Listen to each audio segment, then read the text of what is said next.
Hey there, my name is Ken and welcome back to another devlog on Adventure of Tuck. Adventure of Tuck is a roguelike game I'm working on in which you play as Tuck, the main protagonist.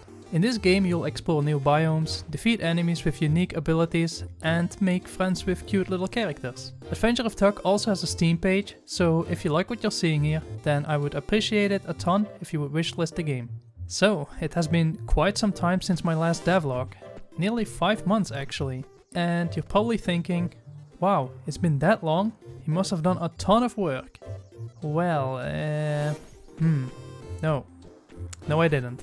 In the meantime, I did participate in the GMTK Game Jam, Ludum 49.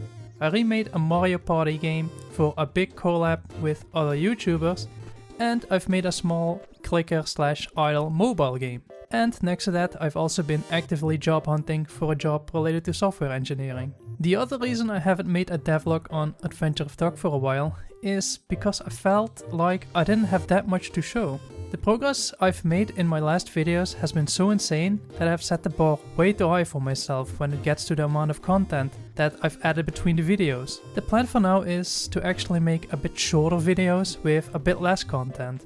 But hopefully I am able to put out more frequent videos compared to this 5 months in between this and my last video. But that doesn't mean I didn't do anything on Adventure of Tuck in this entire time. I've actually worked on a short tutorial for the game to explain the very basics. Initially I made a small sketch of how I wanted the tutorial to look like, as you can see here on the screen. The plan was to make the tutorial in the backyard of Tuck's house. I wanted to split up the tutorial in 5 parts, as you can see. First, teach the player how to move around, then some basic melee combat on a target dummy, teach the player how to regain their HP and their resource that they use for abilities, teach them how to use abilities, and lastly teaching them how to dodge projectiles by rolling. In the end, I did scrap the backyard ID and made the tutorial playable in Tuck's book. The 5 parts of the tutorial did stay the same, and depending on the content that I add in the future, I can always expand on this. As you can see, the 2 pages that are visible to the player consist out of a small screen in which you can actually play, a small enough block of text that is minimal enough so I don't overwhelm the player explaining how to play, and a video showcasing what the tutorial is trying to teach you at this part.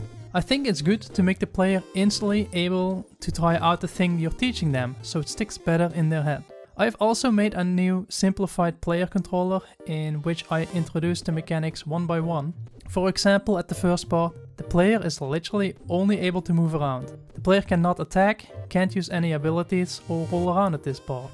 Once the player figures out how the mechanic works, they can move on to the next page, which introduces a new mechanic. The pace of the tutorial is completely reliant on how quickly the player learns the mechanics. The tutorial overall is fairly short, as it only introduces really basic mechanics, and you'll probably be done with it within 1 or 2 minutes. Once you are done with the tutorial, the loading screen will pop up for the first area, which is the forest. I did recently make the art for this loading screen, and I am super happy with the way this turned out. It's probably the biggest piece I've made so far, and every time I see it, it just brings a smile to my face. After the loading screen is done loading, your adventure will begin. For now, this is all that I will showcase for this video. I'm currently busy reworking the level up system, but I'll tell you more about that in the next video. Speaking of next video, if you want to be notified of that, then make sure to subscribe to the channel. Likes and comments on the video are also highly appreciated, as it tells me that you like what you're seeing here. Thank you so much for watching, I wish you have a great day, and hopefully see you in the next video.